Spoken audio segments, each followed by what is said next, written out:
त्यानंतर रायगड जिल्ह्यातील पनवेल या ठिकाणचा बार जो फोडण्यात आलेला आहे, अनेक लोकांनी त्याचं स्वागत केलं. अशा प्रकारची संस्कृती ती खपवून गेणार नाही. मात्र काय वाटतं, येणाऱ्या काळात पुन्हा बार वाढत आहे. अंजली दमाने दिलेलं उदाहरण देखील ठाण्यामध्ये देखील अनेक बार. मला असं वाटतं की अंजली दमानिया ताईंची मी स्टेटमेंट ऐकलेली आहे. त्यांनी ठाण्यातल्या बारचा उल्लेख केलेला आहे आणि सन्माननीय राजसाहेबांना त्यांनी विनंती केलेली आहे की हे बार बंद व्हावेत. त्यांनी जी विनंती केलेली आहे नक्कीच आम्ही महाराष्ट्र सैनिक ती पूर्ण करण्याचा प्रयत्न करू.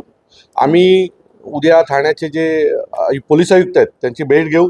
पहिलं आम्ही रिसर पत्रव्यवहार करू, त्यांना पत्र देऊ आणि विनंती करू की हे जे काही लेडीज बार जर ठाण्यात सुरू असतील तर ते तात्काळ बंद व्हावेत आणि तर नाही झालं तर मग महाराष्ट्र नवनिर्माण सेना आपल्या पद्धतीने ते बंद करण्याचा प्रयत्न करेल. किंवा आता isakal.com आहे देशातील नंबर 1 ची मराठी न्यूज वेबसाईट. प्रत्येक अपडेटसाठी isakal.com ला नक्की भेट द्या. त्यांच्या निदर्शनात आणून देईल. या अगोदर मुख्यमंत्री एकनाथ शिंदे असताना त्यांनी बुलडोजर सोडून सर्व बार तोडण्यात आले होते. बुलडोजर बाबा असे बॅनर देखील लावून होते सरनाईक यांच्याकडनं. काय वाटतं येणाऱ्या काळात हे बुलडोजर? मला खरंच कळत नाही. ठाण्याचे मुख्यमंत्री होते आपल्या, बरोबर आहे ना. सो ठाण्याच्या मुख्यमंत्र्यांच्या आदेशाला पाळलं जात नसेल तर हे खेदाची गोष्ट आहे. आता ते महाराष्ट्राचे उपमुख्यमंत्री पण आहेत आणि उपमुख्यमंत्री आदेश देतात, एखादा बार तोडायला लावतात आणि त्याच्यानंतर तो बाल पुन्हा तशाच प्रकारचे अनेक बार ठाण्यात सुरू राहतात. हे खेदजनक आहे. अंजलीताईंनी आज जो काही विषय समोर आणलेला आहे तो ठाणेकरांच्या दृष्टीने अतिशय महत्त्वाचा आहे आणि त्या गोष्टीला आम्ही पुढे घेऊन जाऊ आणि नक्कीच ठाण्यात असं आमच्या काही चालू असेल तर ती गोष्ट बंद होईल हे त्यांना खात्रीने सांगतो. पोलीस पण तितकंच एवढं जबाबदार आहे का पाहायला गेलं तर? गेल्या वेळेस जी कारवाई सुरू झाली होती अनधिकृत जे हॉटेल असतील त्याच्यावरती, आता ते हॉटेल देखील नाव बदलून सर्वच त्या ठिकाणी पुन्हा सुरू आहे. मी तेच म्हटलं की माननीय माजी मुख्यमंत्री आणि आताचे उपमुख्यमंत्री यांनी आदेश देऊन जर त्यांच्या आदेशाचं पालन होणार नसेल तर नक्की मग ठाण्यात आदेशाचं कोणाच्या पालन होणार आहे? सर्वोच्च पदावर असलेल्या माणसाच्या आदेशाचं पालन होणार नसेल तर मग आम्ही कायदा हातात घेऊ आणि कायदा हातात घेऊन आम्ही पुढे जाऊ. कधीपर्यंत पत्र हे पोलीस स्टेशन आम्ही उद्या पोलीस आयुक्तांना आमचा पत्रव्यवहार होईल आणि मला खात्री आहे की त्यांच्या मार्फत हे सगळं बंद होईल आणि जर नाही झालं तर आम्ही आहोतच महाराष्ट्र सैनिक.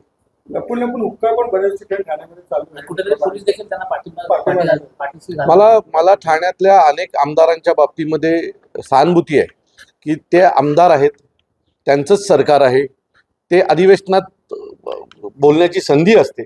सगळ्या गोष्टी असून जर या गोष्टी बंद होत नसेल तर नक्की राज्य कोणाचं आहे या ठाण्यावर? सरकारचं राज्य आहे, पोलिसांचं राज्य आहे की या अनधिकृत व्यवसाय करणाऱ्या लोकांचं राज्य आहे? हे एकदा जाहीर करावं की बाबा आमदाराचं चालत नाही, पोलिसांचं चालत नाही, मग नक्की ठाण्यात चालतं कोणाचं हे देखील ठाणेकरांसमोर आलं पाहिजे.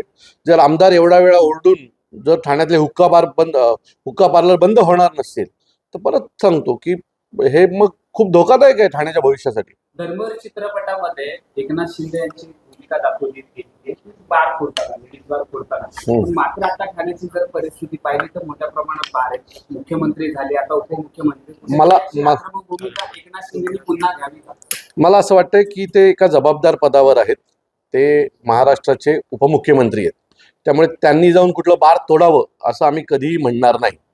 पण त्यांनी जर डोळे मिटले आणि आम्हाला संधी दिली तर त्यांनी त्यावेळेला केलेलं काम आम्ही यावेळेला पूर्ण करू. सर राज्यामध्ये वेगवेगळ्या घडामोडी आता होणार आहेत. राज ठाकरे स्वतः आज त्यांनी सांगितलं की 100% आम्ही सत्तेत येणार आहे. 100% येणार आहोत आम्ही. फक्त मुंबईमध्येच नाही, आम्ही ठाण्यामध्ये पण सत्तेत येणार, आम्ही नाशिकमध्ये पण सत्तेत येणार, आम्ही पुण्यातही सत्तेत येणार. कारण मी पुन्हा सांगतो की ही निवडणूक आता पक्षाची राहिलेली नाही, ही मराठी माणसाने हातात घेतलेली निवडणूक आहे आणि प्रत्येक मराठी माणूस हा ठाकरेंचा ब्रँड टिकवण्यासाठी रस्त्यावर उतरून मतदान करेलही आणि काढेलही. 20 वर्ष नंतर आम्ही दोघे एकत्र बनलो तर तुम्ही देखील एकत्र या. दुसरे फुगवे लांब ठेवा. त्यामुळे कुठेतरी हिंदीचा विषय देखील सांगितलेला आहे. घराघरामध्ये जाऊन अशा हिंदी भाषेत त्याचा द्वेष करू नका असं देखील त्यांनी सांगितलं. मला असं वाटतं की त्यांनी एक आम्हाला समज दिलेली आहे की जर एखादा दोन भावांमधला वाद मित्र, तुम्ही तर कायमस्वरूपी सहकारी आहेत ना, रोज एका शाखेत बसणारे, एकत्र काम करणारे, एखाद्या आंदोलनामध्ये जेलला गेलेले, एखाद्या आंदोलनामध्ये मदतीसाठी लोकांसाठी उभे राहिलेले, जर 20 वर्ष जुनी जर भांडणं मिटू शकतात तर तुमच्यातले तर हेवे दावे फार जुने नवीन आहेत, म्हणजे संपणारे आहेत. सो मला असं वाटतं ती आम्हाला समज आहे आणि आम्ही सगळ्यांनी साहेबांनी जे म्हटलंय ते शब्दशः न घेता त्याचं जर आचरण केलं तर संघटना अजून जोरात वाढेल या उद्देशाने साहेब ते म्हटलेले असतात. निशिकांत दुबेने पुन्हा वादग्रस्त विधान केलेलं आहे. त्यांनी सांगितलं की दोन्ही ठाकरे बंधू आहेत ते पूर्णपणे संपलेले आहेत आणि पाहिलं 30% मराठी, 30% इतर लोक आणि 15% 10% मुस्लिम अशा प्रकारचं त्यांनी गणित दाखवलं. त्यामुळे तुम्ही एकदा मुंबईमध्ये या आणि बघा ठाकरे बंधू आहेत की नाही, संपलेत की काय. मला वाटतं अजून आम्ही अंगावर जायला सुरू केलेलं नाहीये. ज्या दिवशी करू ना त्या दिवशी या महाराष्ट्रात सत्ता कोणाची असो, राज्य ठाकरेंचं असेल एवढं नक्की. देश विदेशातील प्रत्येक घडामोडींचे लाईव्ह अपडेट मिळवण्यासाठी आता साम टीव्हीच्या सर्व सोशल मीडिया प्लॅटफॉर्मला लाईक, फॉलो आणि सबस्क्राईब करा. तसंच सर्व नोटिफिकेशनसाठी बेल आयकॉन प्रेस करायला विसरू नका.